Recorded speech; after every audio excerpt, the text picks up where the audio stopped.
All right, this thing is about the blank page. It's a piece of content that you can add to any content area. And when you do, it looks rather like setting up an item. You give it some name. This is more akin to the assignment in that whatever you name this will be the thing that students click on to actually see the content, which of course is down here. And I'll just paste in some content that I have. Don't forget that you can always pop your content editor up to full screen to work with it in a, little easier format.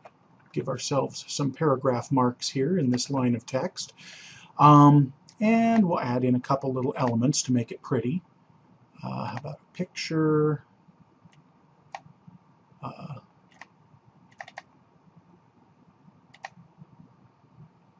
Throw this over on the right-hand side of the screen. Oh yeah, got to remember to give it some description. And then maybe down here we'll put something else just to pretty up the text a little, trying to avoid the wall of text problem.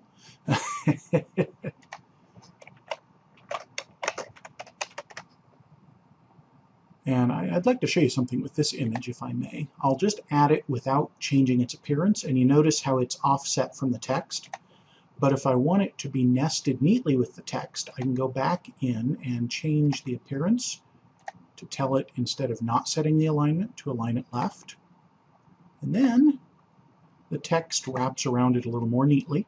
Okay, so you can mark up the content in the content editor, whatever you're used to. You can attach files, but let's not dwell on that right now. Pretty much the same sort of stuff as you are used to seeing with an item. So we'll submit that. And now, big whoop, we've got this entry here. You have to click on it to actually see the content. Okay. Now, at this point, it's very unimpressive.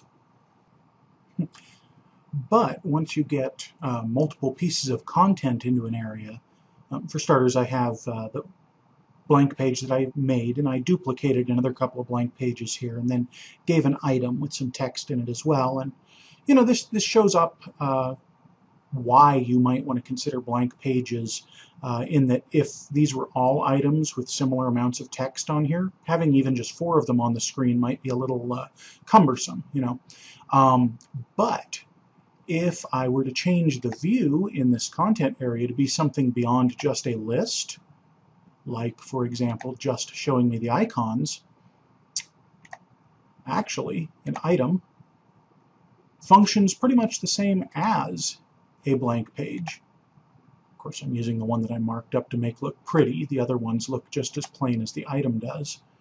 So if you wanted to experiment with a different look, the blank page might be something to consider. Or if we go back here to the icons and text, if you're just planning on having a list of multiple pieces of content that are all fairly large, putting them on blank pages will mean that it's functionally almost the same as putting them in an item that's in a folder, but without having the extra step of doing that.